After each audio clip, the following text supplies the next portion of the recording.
Política de Saltos Altos. Todas as quintas-feiras às 13 horas no Rádio Clube de Angra. Política de Saltos Altos com Cláudia Cardoso, Judite Parreira e Graça Silveira. Política de Saltos Altos no Rádio Clube de Angra.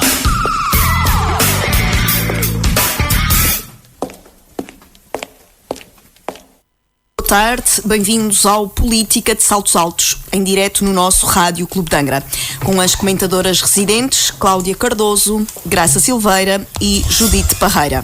Em Angra já cheira a São Joaninas, mas antes ainda há a Feira Agrícola Açores e está a decorrer a Global Exploration Summit, que reúne 40 cientistas e exploradores de 14 nacionalidades para falar sobre o que está a revolucionar a Terra, os oceanos e o espaço. A GLEX Summit foi criada em 2019 no âmbito da celebração dos 500 anos da primeira circunnavegação do mundo, comandada por Fernão de Magalhães.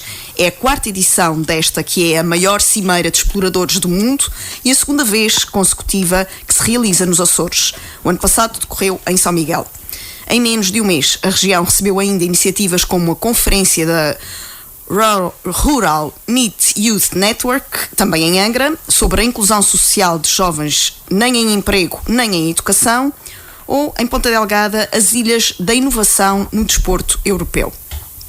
Cláudia Cardoso, o astronauta americano Richard Garriott, presidente da entidade que faz a curadoria à GLEX Summit, The Explorers Club de Nova York, disse em entrevista à RTP Açores que subir ao pico foi tão ou mais entusiasmante que voar no espaço e que os Açores são o melhor lugar do mundo para acolher este evento. Por isso, e porque aqui se lida diretamente com as questões sobre as quais se vem debater no mar e na terra. Que impacto é que iniciativas como estas têm nos Açores? Boa tarde, Andreia. Boa tarde à Graça e à Judite. Efetivamente, eu penso que este evento que decorre desde ontem e até amanhã em Angra é um evento absolutamente essencial e faz sentido e é pertinente que ocorra numa cidade como Angra. Angra foi sempre, ao longo da sua história, central na própria circunnavegação, na história dos descobrimentos e da primeira grande globalização mundial, que foi feita por barco, e com instrumentos de navegação que hoje consideramos rudimentares, mas que permitiram que Angra fosse um polo de passagem da rota mundial de circulação, quer de bens, quer de pessoas. E, portanto, ter esta oportunidade, ter um evento desta dimensão, com os maiores cérebros a nível mundial, que junta exploradores de topo nas áreas dos oceanos, do espaço e da exploração da Terra, onde se vão ser debatidos não só questões associadas à tecnologia de ponta, mas também à melhor forma de explorar, é um evento que nos deve orgulhar a todos. E que deve, o Presidente da Câmara sugeriu isso na sua intervenção inicial, que pode vir a ser replicado, ou seja, não ser apenas este ano, onde foi possível congregar esses esforços nesse sentido, mas continuar a acontecer numa cidade que teve esse histórico, como eu expliquei, de importância mundial.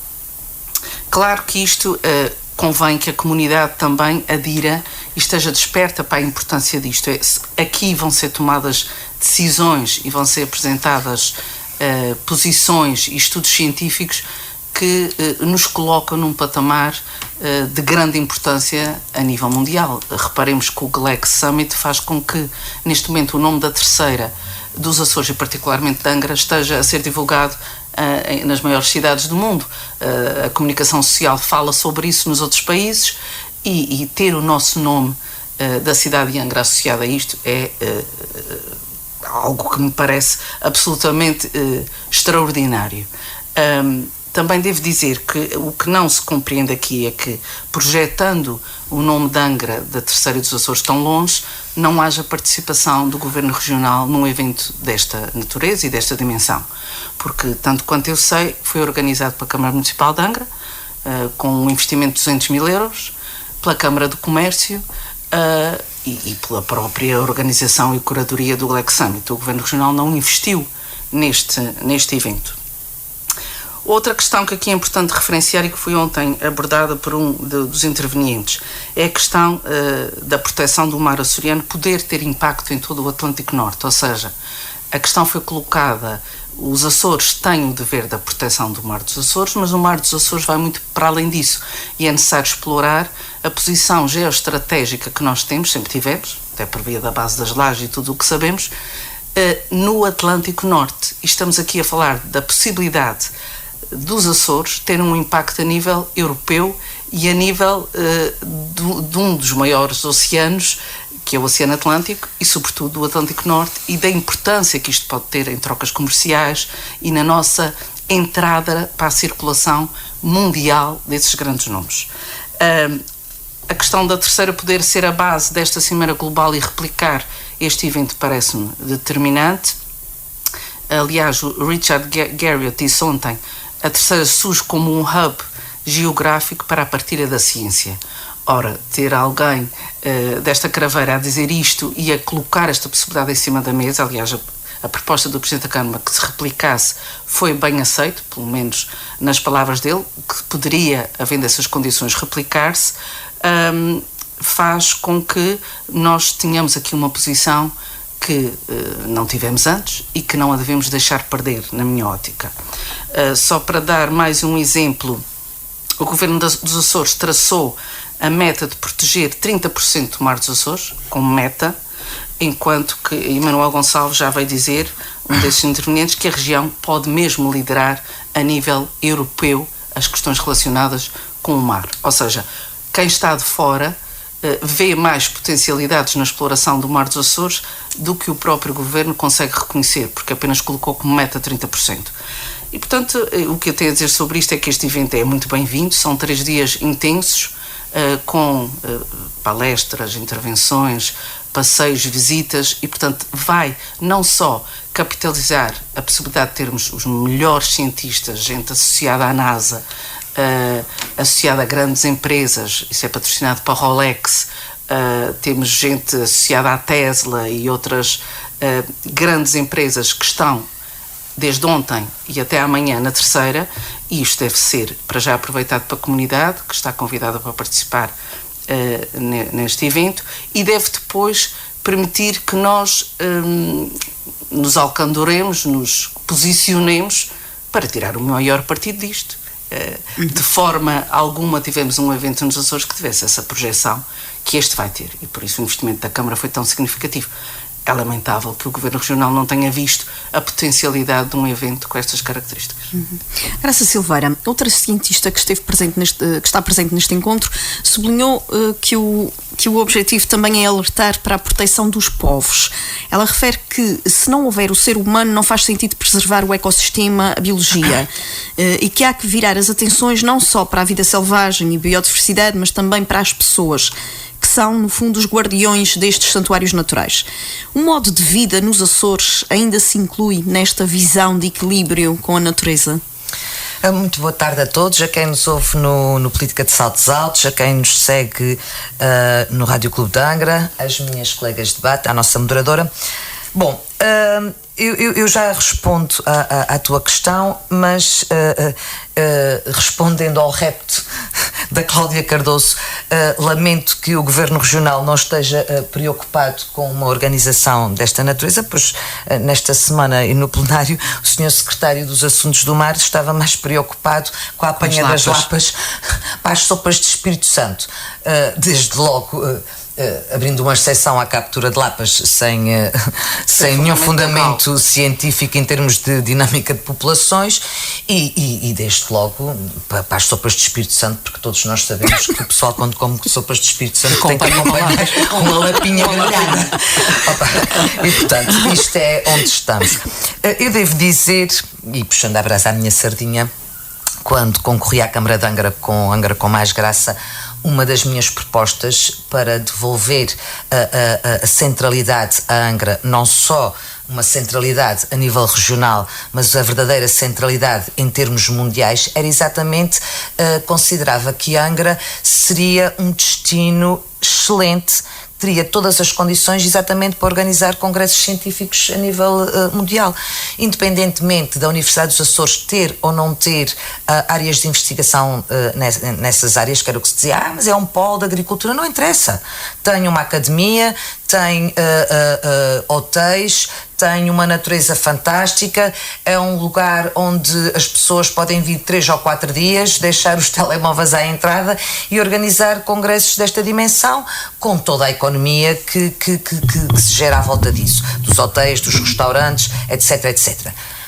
Com a vantagem de que, mesmo vindo cá no inverno, que era uma das propostas que eu colocava exatamente para combater a sazonalidade, que era organizar congressos científicos durante o inverno, depois as pessoas ficarem tão encantadas com o destino que decidem voltar no verão e noutras alturas, não para o congresso, mas sim com as suas famílias e, portanto, colocar verdadeiramente Angra no centro do mundo. A concretização deste evento, na terceira, é a materialização dos desígnios para a região, repetidos ad nauseam, que é a posição geoestratégica dos Açores e recuperar a nossa centralidade. Porque foi exatamente isso que aconteceu. Foi devolver a centralidade à terceira e colocar a importância geoestratégica dos Açores. Em relação à questão dos ecossistemas e das pessoas, essa é uma discussão que nos preocupa, que é exatamente perceber até que ponto é que a inovação, a investigação científica e todos os achievements, para dizer a primeira palavra em inglês, da ciência.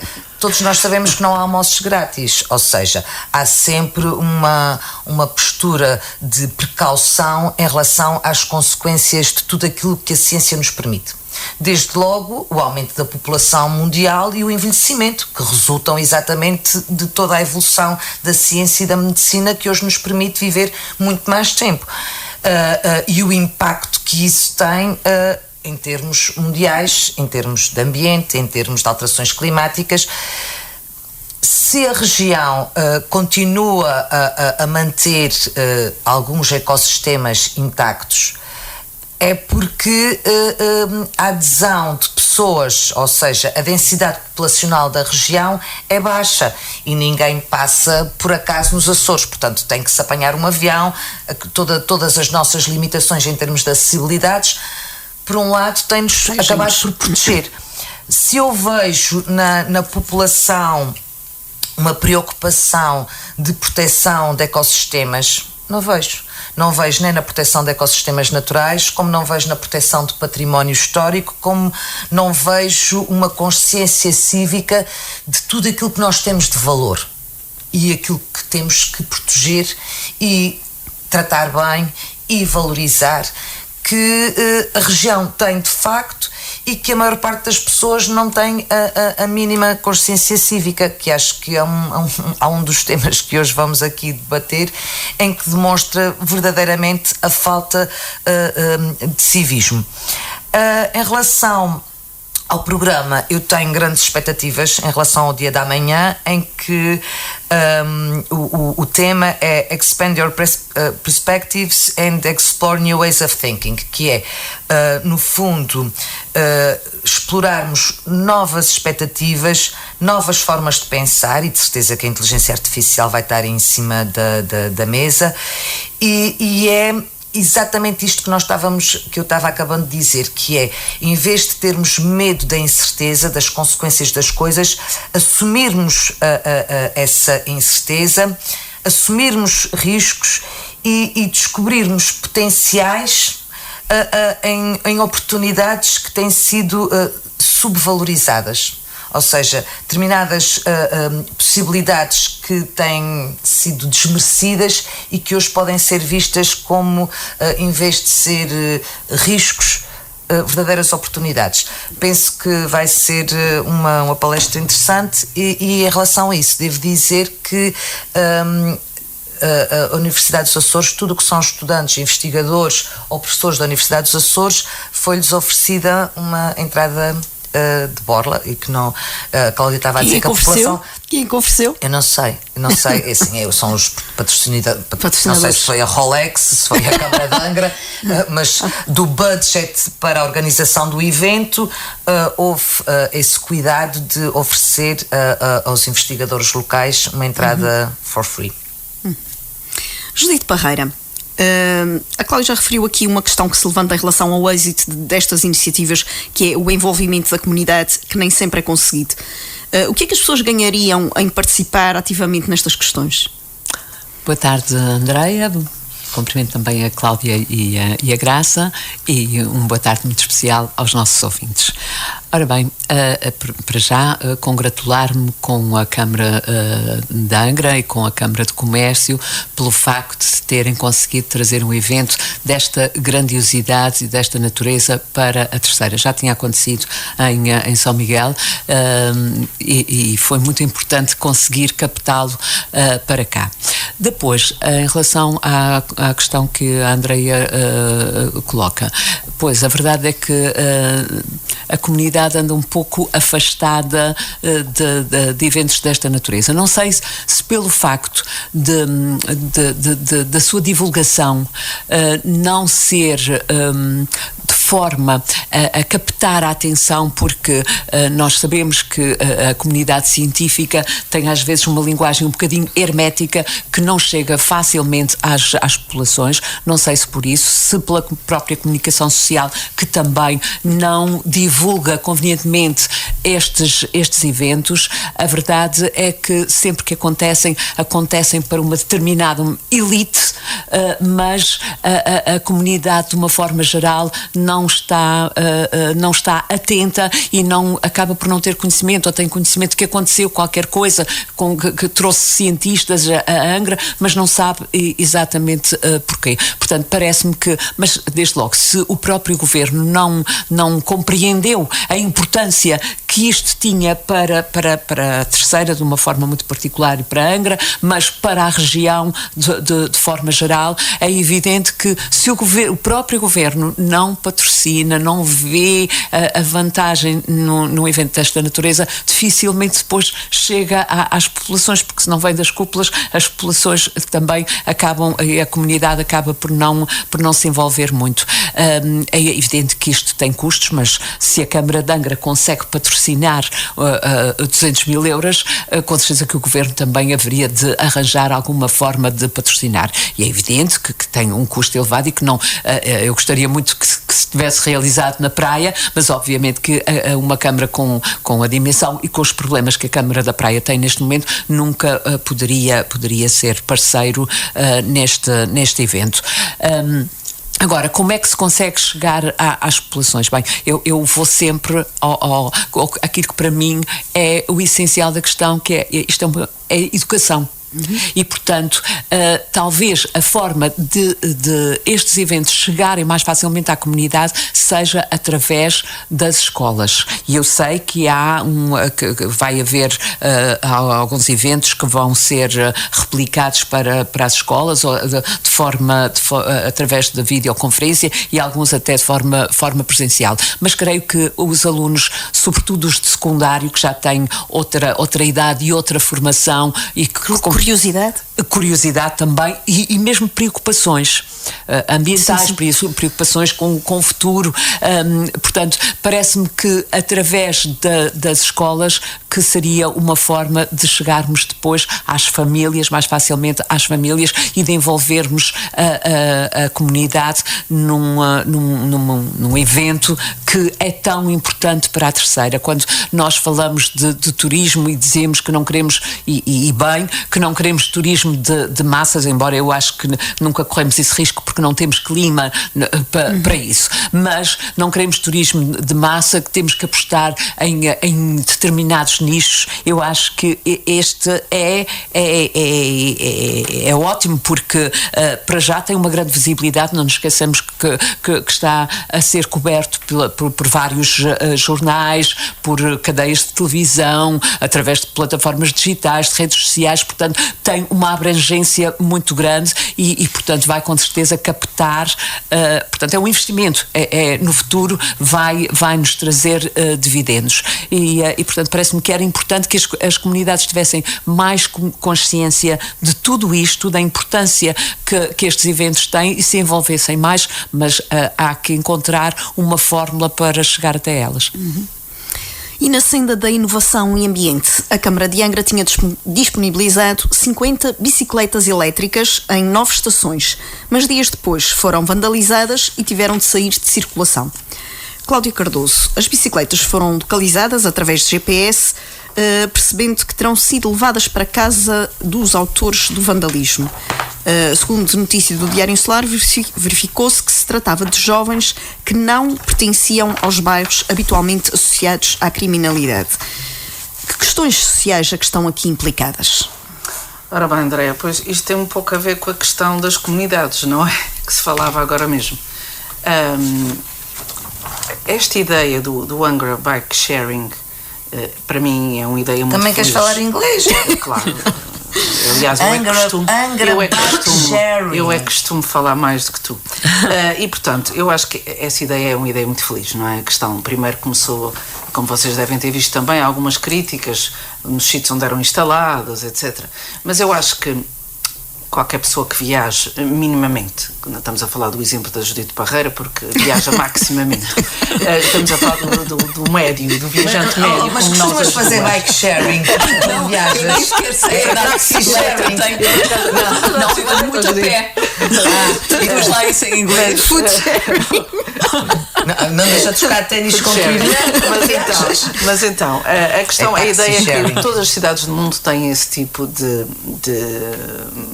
recurso, vá.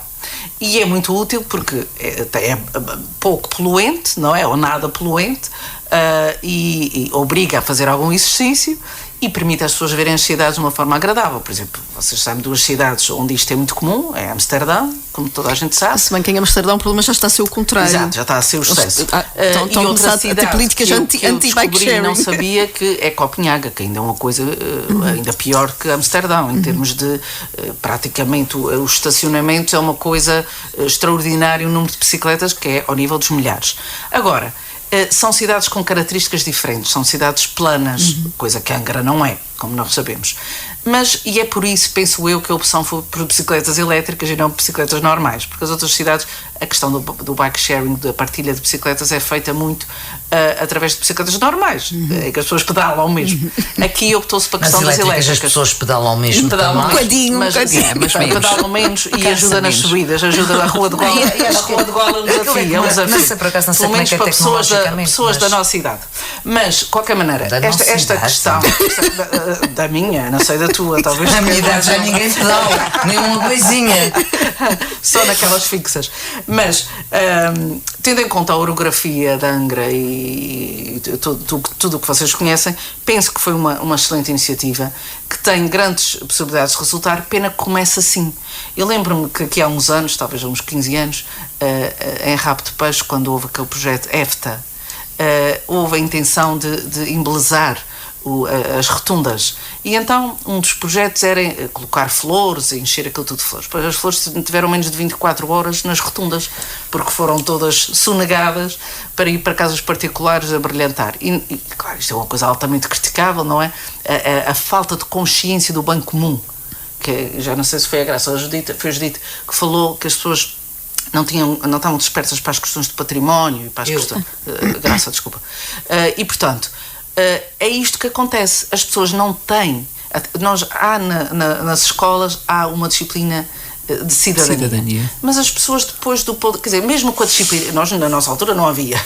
Mas nós tínhamos princípios de cidadania que nos eram incutidos na família, pelos pais, pelos avós, pelos tios, para a comunidade. Hoje em dia, as pessoas é o individualismo e o bem comum é uma coisa fugaz e que fica para os outros.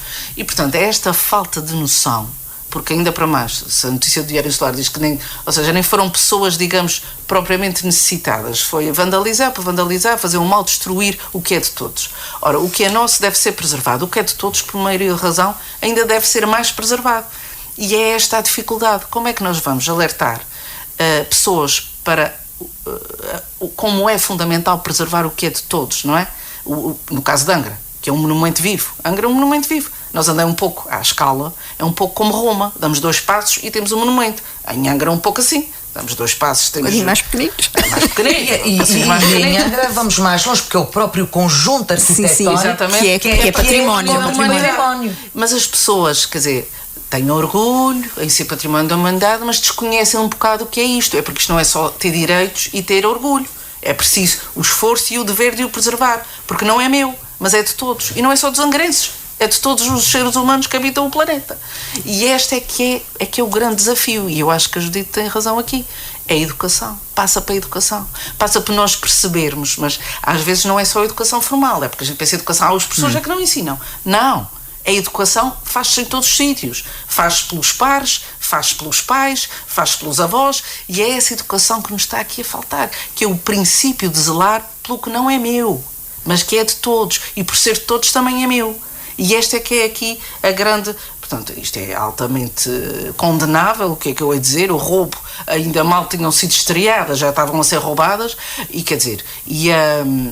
Eu até é de admirar a capacidade desta gente em conseguir vandalizar um equipamento daquele tipo, porque elas estão naquela doca, estão trancadas, penso eu, e precisam de uma autorização, de um passe para ser libertadas. Portanto, é um vandalismo que dá trabalho e implica engenho. E depois, o que é que essas pessoas iam fazer com isso? Iam andar com essas bicicletas? Acharam que elas não iam ser rastreadas? Iam vendê-las para o estrangeiro? Partiam em peças e vendiam à sucata? É que não estou a perceber. Portanto, é fazer o mal por fazer o mal. E, sobretudo, é o desprezo absoluto por aquilo que nos devia orgulhar a todos e que a todos nos cabe preservar. Graça Silveira, nos primeiros 2 dias de circulação, as bicicletas terão tido centenas de utilizações. Que benefícios é que estes equipamentos trazem à cidade? Bom, desde para quem logo... viu em Amsterdão, isso vai dar Sim, desde logo é um meio de transporte que nós podemos falar que é uma energia limpa. Eu estava há pouco a dizer que eu estava a interromper a Cláudia e depois não funciona. Eu não sei tecnicamente como é que funcionam as bicicletas elétricas, mas eu penso que o princípio é o mesmo de antigamente, ou seja, tu pedalas e depois tem um dínamo que acumula a energia. Não sei se essas serão assim, mas tem uma parte que eu acho que há um aproveitamento da parte do pedalar em termos de energia. Sim, isso certamente. Depois, nas subidas da Rua do Gal e da Miragaia, quer dizer, elétrico. Vai ao lado. Elétrico. E não sei se não vai ter que precisar um empurrãozinho. Mas tudo bem. Portanto, teria toda a vantagem. Faz sentido. Em Lisboa, neste momento, já está completamente democratizado as trotinetas elétricas. E nem sequer têm sítios de doca. Vão largando para aqui e para lá. Eu já vi um miúdo estrangeiro. Tem sido um problema bem grande. Tem sido. E as juntas de freguesia também já estão a tomar isso. Em termos de organização da cidade, provavelmente é um problema, mas tem havido, por parte da população, um aproveitamento e um cuidado. Que acho que até tem sido muito mais por estrangeiros, porque assim, quando tu tens uma população estrangeira grande a residir e que utiliza, depois isso acaba por ter também um efeito de educar a população local. Esperemos que sim. Acaba por ser, porque as pessoas depois estás com 2 amiguitos ou colegas estrangeiros que usaram e tu não vais dar aquele papel de que eu sou o pessoal, que é que vou para lá também queres experimentar, queres experimentar, achaste piada e as coisas funcionam. Tu estavas a dizer que se destruiu de uma forma gratuita. Eu acho que a questão aqui começou pelo facto de que só pessoas acima dos 18 anos é que podem usar. E pelo aquilo que me apercebi da notícia, que também é um bocadinho vaga, houve miúdos que associaram cartões de crédito às bicicletas, que não eram os cartões de crédito, obviamente, deles, eram dos pais, e depois ficaram no mato sem cachorro. Porque depois tens a questão do devolver, do etc, etc. Se continuavas a andar na rua, a polícia mandava-te parar, és menor, ias ter um problema, e então levaram as bicicletas para casa. Tipo, ai que nervos, e agora o que é que faço? A bicicleta para casa. Isto foi uma parte do problema, e que depois foram encontradas por GPS, obviamente. A outra parte do problema, que foi a parte mesmo de vandalismo, foi tentaram destrancar à força, e ao destrancar à força destruíram o equipamento. Foi basicamente isto que se passou, e isto é claramente uma falta de civismo, porque a Cláudia estava a falar da cadeira de cidadania. No meio tempo, a cadeira de cidadania era todos os dias ir na rua. A vizinha, tu eras apanhada a fazer alguma coisa. Sim. Ou pela catequista que passou, o senhor da mercearia ao lado, levavas um ralhete à frente de toda a gente, e depois chegavam lá a casa e diziam: olha, a sua filha te vai apanhada a fazer não sei o que mais. E eu pronto, já ia a rezar para casa a pensar. O segundo.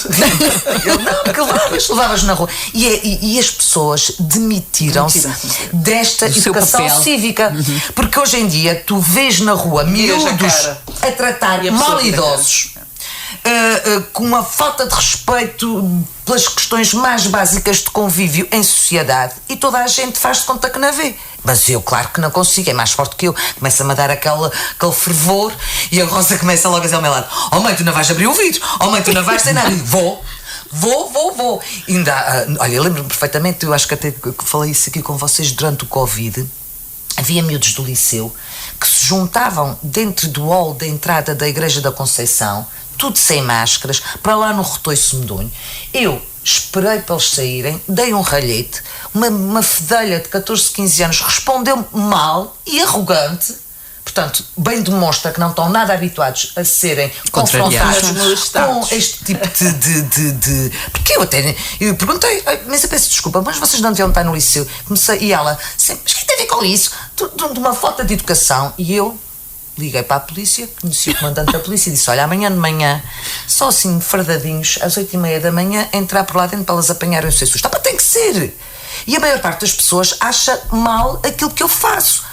Mas eu fui educada assim, porque tu só consegues aumentar o nível social se toda a sociedade se empenhar e as pessoas passarem vergonhas. Portanto, se tu estiveres num sítio em que estão 3 ou 4 pessoas, tu deitas uma coisa para o chão e aquelas 3 ou 4 pessoas olham para ti, dão-te um ralhete e tu passas uma vergonha pública, da próxima vez vais pensar 2 vezes se vais fazer aquilo. Agora, isso começa nas famílias geral, que a gente vê netos a maltratarem avós e não diz nada, porque não nos fica bem dizer, não gostam quando nós falamos, não gostam que nós falemos.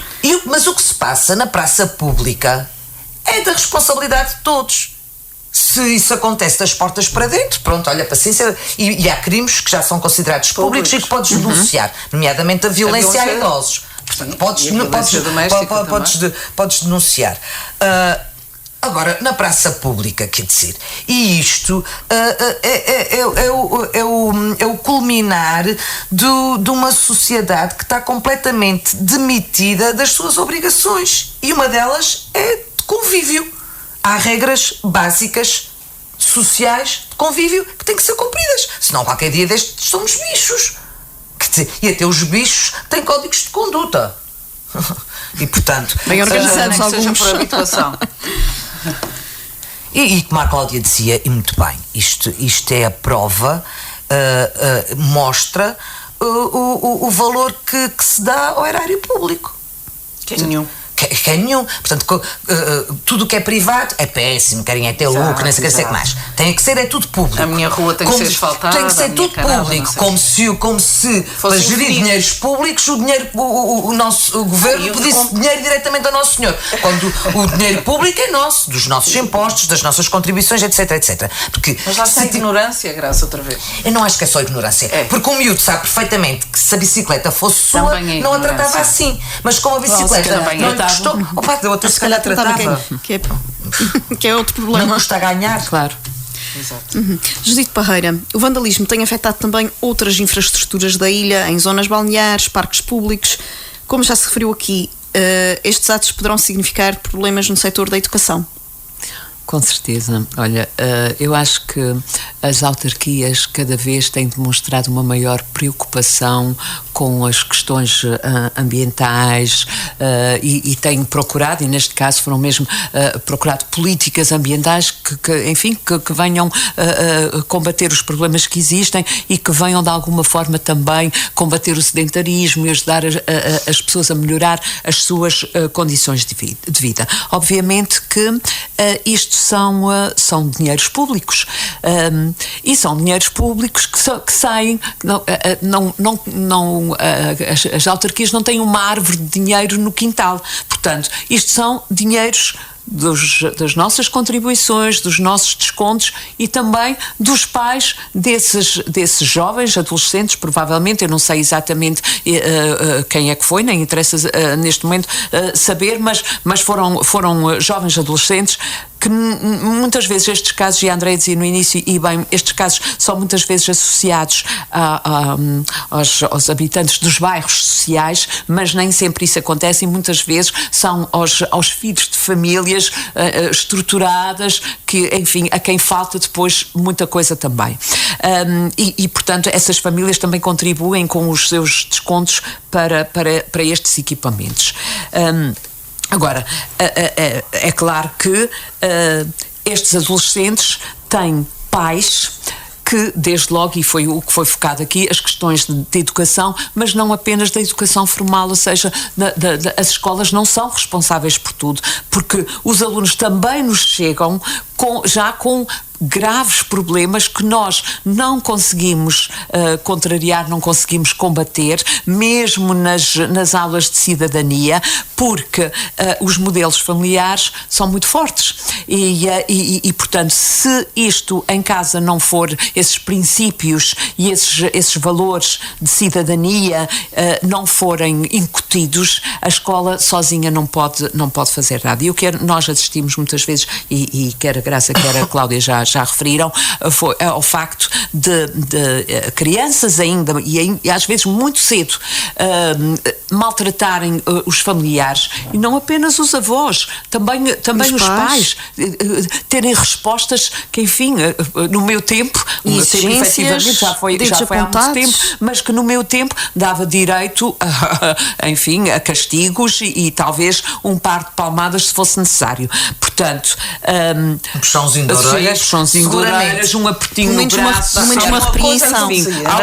Acontecia de certeza absoluta. E portanto, mas não acontece porque os pais muitas vezes até têm receio de contrariar os filhos em público, porque as respostas deles serão muito piores e, portanto, vão de alguma forma envergonhar os pais. Portanto, isto é realmente um problema difícil de se resolver, e dizia a Andréia, isto aconteceu com as bicicletas, mas tem acontecido um pouco por toda a ilha com outro tipo de equipamentos. Enfim, eu acho que são aquelas brincadeiras da adolescência, e também já fui adolescente e não me esqueci desse tempo, que fazemos disparates, fazemos muitas coisas por influência dos grupos, por pressão dos grupos, mas quando se sabe que depois em casa que vai haver consequências desses atos que nós praticamos, é evidente que há um outro controlo e outro cuidado. Não há, as escolas sozinhas não podem fazer nada, e portanto eu acho que tem que haver aqui alguma coisa, temos que refletir muito sobre este assunto e tem que haver alguma coisa que modifique estas situações, porque corremos o risco de termos uma sociedade sem lei. O futuro a continuar assim é realmente muito preocupante, porque cada vez as coisas se afiguram piores neste sentido. A falta de respeito, desde logo a falta de orgulho, mas é que eu acho que até a palavra orgulho já não tem grande significado para algumas gerações. Eu já não falo só destes adolescentes, se calhar até para os pais deles também. O sentido o orgulho, o sentido de que isto é pertença de todos, as preocupações que eu tenho com o bem comum, ou que tem que ter, já não estão muito em vigor. E, portanto, acho que temos que arranjar estratégias. As escolas têm que encontrar, mas não sei, não há escolas, não há cursos para pais, mas tem que se arranjar alguma forma de sensibilizar os pais para este tipo de situações, porque corremos o risco realmente de termos as próximas gerações de serem pessoas efetivamente muito complicadas e de ser difícil viver em sociedade. Um exemplo paradigmático e que a mim me diz muito pessoalmente é o que se tem passado com a calçada portuguesa da Avenida da Horta. Quer dizer, faz-se um projeto em que se vai gastar milhões para dar cabo de uma calçada que ainda por cima está supostamente já protegida, é considerada uma calçada histórica, porque esteticamente gosta-se mais de lá escorrida. Quer dizer, isto é uma falta de tudo. Tem sido feitas petições, tem sido chamada a atenção e depois dizem, mas foi feita consulta pública. Eu não sei, que eu não sou destas áreas, mas a Cláudia provavelmente nos sabe dizer se uma coisa que é património histórico pode ser posta à consulta pública se quer ou não quer destruir. Quer dizer, acho que isso não faz sentido nenhum. Não faz sentido. Portanto, é este nível que nós estamos. Isso é como pôr à consulta pública se devemos continuar a ser património mundial da Unesco e se podemos destruir se podemos destruir as bicicletas. As bicicletas ainda não estão classificadas. Não, mas quer dizer, uma coisa que é que eu não sei se destruir uma coisa que está protegida é ilegal, deve ser. Claro, Então, claro que E por falar em educação, as comemorações nacionais do 10 de junho ficaram marcadas pelo confronto entre António Costa e um grupo de professores que ostentava cartazes com a imagem distorcida do primeiro-ministro e t-shirts com caricaturas do presidente Marcelo Rebelo de Sousa. Entretanto, nas escolas fazem-se provas de aferição em formato eletrónico, quando países como a Suécia travam a digitalização e voltam aos livros em papel. Cláudia Cardoso, a FENPROF desmarcou-se desta atitude dos professores e diz que para se exigir respeito é necessário saber respeitar. Sim, sem dúvida, quer dizer, isto é inqualificável. Eu penso que as pessoas têm todo o direito à indignação, têm direito a não concordar com a política, não têm direito a ser desrespeitosos e a ser insultuosos, porque isso tira-lhes toda a razão que possam ter. É só isso que eu tenho a dizer sobre isso. Portanto, acho que as piadas racistas, xenófobas, sobre as origens genealógicas do primeiro-ministro e sobre qualquer pessoa, qualquer cidadão, são ridículas. Eu tenho de travar isso na minha casa. Não, isso também não achei. Não achei. Mas é o que a gente faz todos os aos outros, é o cara de burro, mas isso não é xenófobo. Não, acho que tinha a ver com a raça do porco. Mas já houve. A raça do porco? Já houve. Mas é preciso ser muito elaborado. Até eu ensino raças de porcos. Desculpa, mas é assim. Eu peço desculpa, não tem a ver com o seu primeiro-ministro. Não, eu também não concordo, mas aquilo não tem nada de racista nem de xenófobo. Nós temos direito a dizer isso. Agora, xenófobo tem alguma dificuldade em perceber. Eu achei que sim. Mas o mais importante que isto, que é a segunda questão que colocas, tem a ver com a questão das provas de aferição informatizadas. Isto é um perfeito disparate. Quer dizer, para mim, é um perfeito disparate haver provas de aferição no segundo ano. Ponto. Mais disparate é que elas sejam feitas no computador. Eu acho que isso é uma falta de respeito para a infância, é uma falta de respeito para uma série de coisas que a história e a evolução civilizacional nos ensinou. Há aqui vários aspectos, ou seja, não estamos sequer a permitir a uma criança de 6 ou 7 anos, 7, 8, no segundo ano. 7, 8, exatamente. A minha filha fez hoje de manhã de português. Não estamos a permitir a uma criança de 7 ou 8 anos que possa ser criança. Uma criança de 7 ou 8. E o argumento é, mas eles conseguem realizar porque estão habituados a ecrãs. Conseguem, mas a que preço? Mas a que custo? A ecrãs, mas não a escrever textos de português. Em maio houve várias escolas onde houve problemas informáticos no decurso das provas. Ou seja, nem sequer o IAF conseguiu prever a possibilidade disto acontecer. O programa crashou. As crianças estavam a realizar a prova e aquilo não funcionava. O teclado, não sei o quê. Ou seja, nós não temos meios tecnológicos para permitir que isso se faça. E temos esta mentalidade, e nem sequer quer dizer... Enfim, tivemos gente tanto do século das luzes, mas isto é da Idade Média, de achar que crianças de 7 ou 8 anos se sentem à vontade para resolver uma prova que nós, adultos, temos dificuldade a resolver no computador, quanto mais uma criança com 7 ou 8 anos. Portanto, isto é. Eu acho que devia estar era ao contrário. Eles dominam muito mais essas competências do que nós. Dominam outras competências digitais. Não estas. Não a resolução de uma prova, porque não têm maturidade para isso. Porque não tem desenvolvimento para isso e porque tem direito a várias coisas. Uma delas é a motricidade fina. É poder usar o que se chama caligrafia. E a etimologia de caligrafia, que vem do grego, cali quer dizer belo, grafia escrita. Portanto, escrita bela. E nós estamos a matar isto. E isto faz parte da nossa capacidade, que é inata no ser humano, de desenhar, de traçar símbolos com a mão. E a mão e o dedo, o polegar oponível, que aconteceu na nossa evolução como humanos, nós estamos simplesmente a desbaratar isto tudo. Um património de séculos, porque agora as criancinhas, à boa maneira provinciana, portuga, têm que resolver as coisinhas todas em computador, porque a vida é feita de ecrãs. Isto é um completo disparate, é um absurdo. Sou completamente contra. Eu sou favorável à tecnologia bem aplicada. Obrigar crianças de tenra idade a isto é quase uma ditadura digital, sinceramente. Portanto, isto é completamente ridículo. Vai-lhes fazer perder coisas fundamentais, como eu disse, motricidade fina, a capacidade de imaginação, a possibilidade de brincar e de nos dedicarmos a coisas que não interessam nada. Eu, quando era criança, nós brincávamos por ócio. Nós éramos obrigados a imaginar as coisas porque não as tínhamos. Nós imaginávamos as bonecas que não tínhamos, brincávamos aos cowboys e às touradas e não sei o que, mas não tinha touro nenhum. Um era o touro, os outros eram os capinhas. Portanto, tudo isto que nós conquistámos durante séculos e que não nos atrasou, deu-nos, aliás, outra latitude de pensamento, estas crianças não. Estão condenadas, porque isto é uma condenação, a estar subordinadas a resolver com 7 ou 8 anos. Crianças que deviam estar a gozar a alegria da sua infância e que podiam, e nem sequer sou favorável à realização da prova da frição no 2º ano, mas a fazer, que o deixem fazer da maneira que elas sabem, que é com a mãozinha.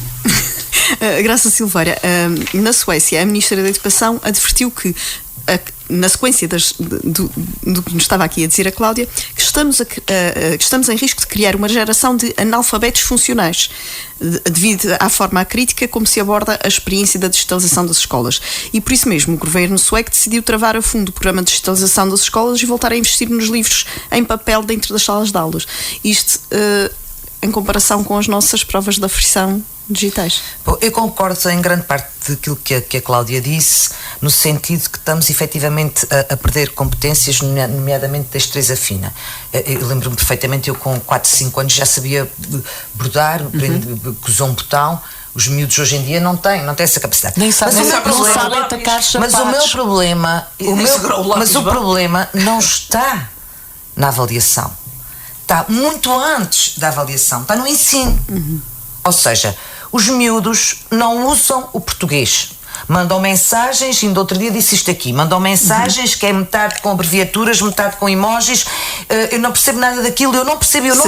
Até o Ministro da Administração Interna já faz. Se eu entrar numa sala de chat deles, porque é infantil.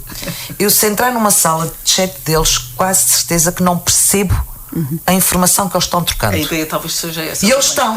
Não, porque eles percebem, é rápido, aqui é a rapidez e, portanto, deixaram de dominar a língua portuguesa, não escrevem com a sua mão em termos de caligrafia. Nós também, eu já pouquíssimo, eu gosto de escrever em papel, mas eu faço isso, eu tenho os meus livrinhos de notas mas quase tudo aquilo que escrevo em computador. Tiro notas no laboratório, mas vou logo escrevendo no computador. Portanto, tens o computador que te faz a correção do português, tens o computador que escolhes a letra bela que tu mais queres e, portanto, já na minha geração havia isso. Agora estamos muitos passos de luz à frente disso e não vale a pena remar contra a maré, porque é inglório. Nós temos que apanhar esta maré e temos que encontrar competências para os ajudar, porque ficar a dizer que eu quando tinha um caderninho e escrevia não adianta, eles ficam a olhar para ti, acabou. Nem todos, não pode ser. Todos. Cláudia, eu vou-te dizer uma coisa, eu neste momento dou aulas, dou sempre ao 3º ano, alunos de 3º ano da faculdade, que estão uma decalagem de 10 anos em relação à minha filha. Eu não consigo ter um aluno com mais de 30 segundos de atenção. E 30 segundos de atenção, para esta geração, é uma eternidade. É aquilo que eles chamam um vídeo. Eles estão disponíveis para estarem atentos a uma coisa cuja informação passe em 10 segundos, que é um reel. Isto é o que se passa hoje nas salas de aulas. Eu pergunto-lhes o que é que eu estou a dizer. Eles ficam parados a olhar para mim. Não sabem. Mesmo no laboratório, em práticas, Ainda hoje de manhã, eu acabava de dizer, explicar uma coisa que era fundamental e eu estava a ver pela cara deles que ninguém estava a ouvir rigorosamente nada. Voltei a repetir, pedi para me dizerem o que é que eu estava a dizer, ficou tudo parado a olhar para mim. E, portanto, eu não tenho, neste momento, competências para os ajudar, porque eu aprendi de uma determinada maneira e comecei a ensinar da maneira que eu aprendi. Eu agora sou obrigada, vou ter que ser certificada a dar aulas em eBay Learning, que toda a gente acha que é ligar o Zoom e dar. Não, mas aí tu fazes uma aula expositiva exatamente igual como estás numa sala de aulas. Depois está à frente do computador, despejas o que tens para despejar e depois, ao fim de uma hora, sabes lá o que é que eles apreenderam. Mas em tempo real, dentro da sala de aula, eu também hoje não tenho a menor ideia do que é que eles foram verdadeiramente capazes de apreender dali. Portanto, isto é muito mais grave e muito para além da avaliação estar a ser digital. Eu penso que se foi com esta da avaliação digital, exatamente não para os obrigar, mas porque já não havia outra alternativa. Como não sabem escrever, como já estão sempre... Não, neste caso não. No segundo ano, estamos a falar da antiga segunda classe da escola primária, eles aprendem a escrever, aprendem a escrever com a caneta e o papel, é o que eles sabem, o que eles levam o ano inteiro a fazer. E chegam ao fim do ano e era são... o que sabiam. E chegam ao fim do ano e são avaliados em provas digitais. Mas vocês estão a perder a noção. Quando nós éramos miúdos e antes de começar a ler e escrever, a gente estava inquietos para ler e escrever, porque tudo o que se passava de informação à nossa volta passava por conversas e por livros que a gente ainda não conseguia ler. E, portanto, aquela vontade de ser grande, de fazer parte do mundo dos outros, obrigava-nos a ter essa competência de saber escrever, de saber ler, para poder fazer parte desse mundo. Hoje em dia, tu para poderes fazer parte desse mundo não precisas nada disso, até porque os grandes não fazem isso. Portanto, isto é muito mais... Mas na escola eles aprendem a escrever durante o ano todo. Foi o programa minha filha tem 7 anos, está no segundo ano e levou o ano todo a aprender a escrever no caderno. Continua. E hoje de manhã foi fazer uma prova da versão de português no computador. Continua.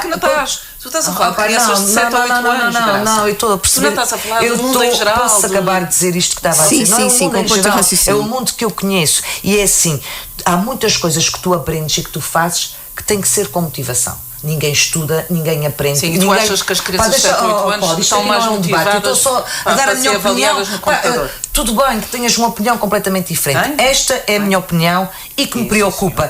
E digo-te mais, para aprender, para ser bom, para desempenhar bem, tem que haver motivação.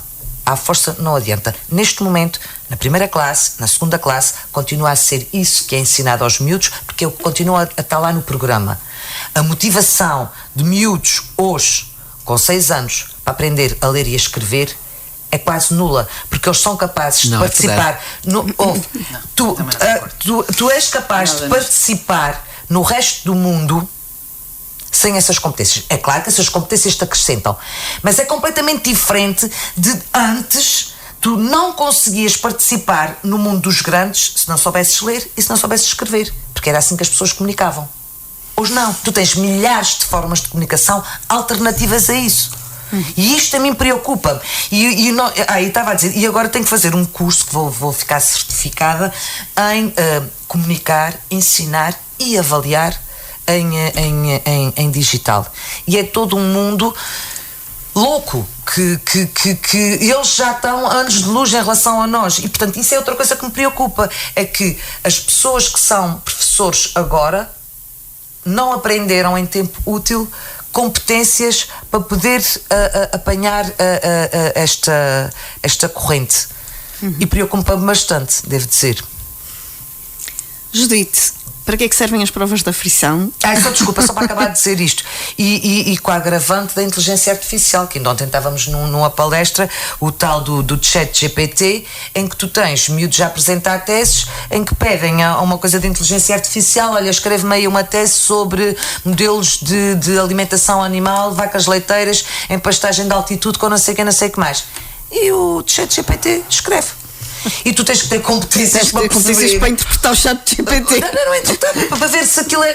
Porque na realidade torna-se muito difícil e assustador, como a Cláudia dizia, para a simples razão de que até há muito pouco tempo atrás as pessoas andavam a fazer exatamente isso, copy-paste. Até os nossos políticos fazem isso. Um copia uma frase com um disse, outro copia outra frase com outro disse, colam aquilo tudo e fazem um discurso vazio, que é basicamente o que o ChatGPT faz. E, portanto, como é que nós vamos distinguir? Judite. Sim. Provas da frição. Provas da frição, não, eu sou absolutamente contra as provas da frição, sobretudo no segundo ano, quando eles, os alunos, acabaram de conseguir escrever pequenos textos, quer dizer, eu acho demasiado cedo para isso. Não sou contra, não tenho um pensamento muito formado, mas acho que não teria mal nenhum provas no papel. No final de ciclo, no final de cada ciclo. Agora, no segundo ano é demasiado cedo. Depois, provas da frição, com a experiência deste ano em formato digital. Bom, devo dizer que, contrariamente às nossas preocupações, eu venho da escola agora, onde 2 das 3 turmas de segundo ano fizeram prova. Uma das turmas não fez prova porque a professora aderiu à greve, embora a greve nacional não esteja a ser feita às provas, mas não seja contra as provas, é pela progressão na carreira, como todos sabemos, mas cá houve colegas na minha unidade orgânica, 2 pelo menos, já ouvi dizer que tinham sido mais, não sei. Uma da minha escola fez e, portanto, a turma não pôde, como não foram decretados serviços mínimos, a turma não fez prova e nem, não podia ser substituída por ninguém. As outras 2 turmas fizeram e, curiosamente, gostaram, correu-lhes bem. Mas a minha escola também é uma escola que tem computadores, que tem salas de informática e que os miúdos estão mais habituados a irem a essas salas e têm alguma experiência. Não estou a ver nas escolinhas das freguesias em que há 1 ou 2 computadores e em que os alunos não estão habituados a usar aquelas ferramentas, porque o que eles estão habituados mesmo é usar os tablets com o dedinho para baixo e para cima, os telemóveis. Agora, ter que trabalhar com rato é uma coisa, e com teclado é uma coisa bem mais complicada. Uma das professoras... Ou seja, o digital das escolas já está anacrónico. Uma das duas professoras que fez a prova com os seus alunos, depois fez uma coisa muito engraçada, que foi, aplicou um questionário para eles dizerem se tinham ficado nervosos antes, durante, depois da prova, se tinha corrido bem, se o tempo tinha sido suficiente, se tinham estado à vontade, e a verdade é que a maioria responde afirmativamente. E estamos a falar de miúdos de que ano? De segundo ano. Portanto, para eles, não quer dizer que depois os resultados sejam bons, mas os resultados também já não eram bons quando era em suporte de papel. Portanto, também aí os resultados não eram bons. Daí eu ser contra as provas da frição, porque não traduzem aquilo que os alunos na realidade sabem. Agora, acho é que, ao contrário daquilo, não posso concordar com a Graça, acho que a motricidade fina é muito importante e ainda está em desenvolvimento nesta altura. E, portanto, Graça, mas o meu receio é que estas provas sejam o ponto de partida para abolirmos completamente a escrita manual, a caligrafia, a escrita manual, para abolirmos completamente os livros e só usarmos as novas tecnologias. E acho que isso a acontecer vai ser muito mau para os alunos, porque a motricidade fina é muito importante e porque acho que até em termos criativos eles vão ficar muito limitados. Se é para avaliar o próprio sistema, pois então vão verificar com certeza que em muitas das escolas é necessário mais e melhores equipamentos, é necessário mais e melhor internet, porque vai-se verificar com certeza, na minha escola, como eu digo, não houve problema, mas vão com certeza verificar que em muitas escolas há problemas graves.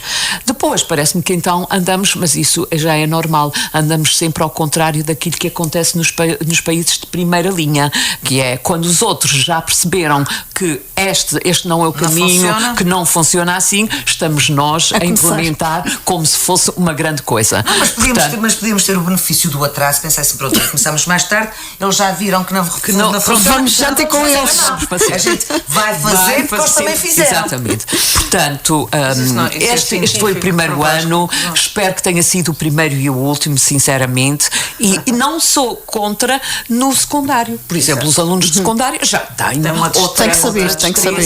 E já trabalharam muito a caligrafia e a escrita manual, portanto já não precisam. Agora, ao nível de segundo ano, sinceramente, não. Há algumas vantagens, mas por exemplo, aqui uma questão. A nível da universidade, a nota sai num minuto, não é? Resolve a prova e é autocorrigido. Para mim, a motricidade fina é importantíssimo, mas basta ver que isso já está provado, que a evolução humana vai ser de que vamos ficar com o polegar muito maior, porque passamos a usar o polegar que não usávamos, e portanto o tipo de motricidade fina que vamos ter vai regredir, porque uma das fases de desenvolvimento das crianças é a capacidade de fazer a ponência do polegar ao dedo, que era de uma determinada maneira. Se isto vai evoluir e as mãos vão ficar completamente diferentes pelo tipo de tarefas que tu praticas, as tuas próprias capacidades de motricidade fina vão-se alterar, porque com dedos polegares enormes aquilo que tu és capaz de fazer é completamente diferente. Portanto, a evolução, eu não sou contra, eu sinto-me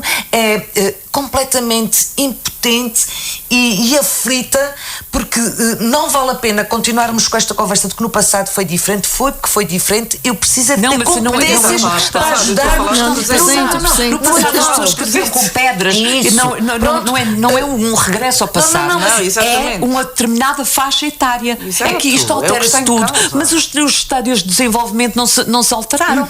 Ainda, não sei se as próximas teses de avaliação de desenvolvimento humano precoces não vão dar diferenças, porque é incrível. Para encerrarmos, queria só perguntar, Graça e Judite, porque a Cláudia já falou disso, se querem dizer alguma coisa em relação ao protesto dos professores, às t-shirts e aos cartazes, se acham insulto ou populismo, como tem sido referido. Acho ofensivos porque aquilo é uma cara de um porco. Não acho que sejam racistas nem xenófobos, isso não acho, mas acho que são feios, de mau gosto, indignos, vergonhosos e ofensivos. E tanto é que e depois não têm mensagem, e isso foi dito porque vários cartunistas que foram entrevistados nesse sentido, e que dizem que o grave problema daqueles cartazes é que nem sequer têm uma mensagem, e a verdade é que depois os sindicatos vieram-se demarcar disso.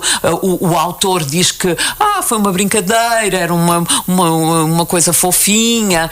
Bom, eu acho que ninguém, ele não engana ninguém, porque não foi, eu acho que o objetivo não foi esse, nem ninguém se sentiria, enfim, feliz por ter um cartaz daquela natureza. E, portanto, o Primeiro-Ministro tem feito algumas coisas más, muitas coisas más em relação aos professores, tem tratado muito mal e desrespeitado os professores, mas não é desta forma que os professores vão chegar lá. E tem mantido uma greve durante meses que tem sido notável. Aquilo que os professores, a luta dos professores é notável, porque normalmente os professores não são assim, não são tão unidos por causas, e têm lutado de uma forma notável, e agora vem estragar.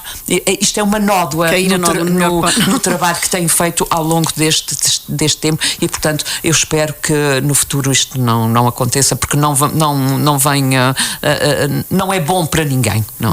Olha, eu não comentei de propósito, porque não é verdade, porque irrita-me que o Costa consiga sistematicamente tornar num não assunto um assunto. Ou seja, em vez de estarmos a discutir a pertinência das exigências dos professores, agora andamos a discutir há uma semana se porco é racista, se não é para racista, se o cabelo estava branco. Desculpa, agora, Cláudia, tens a tua opinião, deixa-me fazer o comentário em relação a isto. É a minha opinião, mas posso interromper. Aliás, como tu fazes o programa todo. Vamos concluir, estamos mesmo já fora de tempo, Graça. Aquilo que eu não dou papo às colheres, eu acho que ele fez de propósito, ele passou-se no meio dos professores. Isso foi exatamente, mal. Isso também foi muito para mal. ser assintoso, inclusivamente a mulher, que ele dizia Fernanda, e ela lá, sempre atiçando, porque ainda por cima é professora, e dizendo conversas paralelas, que era exatamente para criar um mal-estar, criar um não assunto, e ficarmos mais uma semana com o país de pantanas a falar de um não assunto. E isto para mim é execrável. inaceitável. Não tem pachorra para esta atitude do Costa de se vitimizar, coitadinho, porque eu sou indiano e então estou-me a sentir com uma coisa racista para não ter pachorra. Ele que resolva o problema dos professores, ele que resolva o problema de Portugal, ele que governe. Vamos desanuviar a pensar nas São Joaninas, que é onde vamos estar daqui a 15 dias, no próximo Política de Saltos Altos. Encontramos-nos por cá.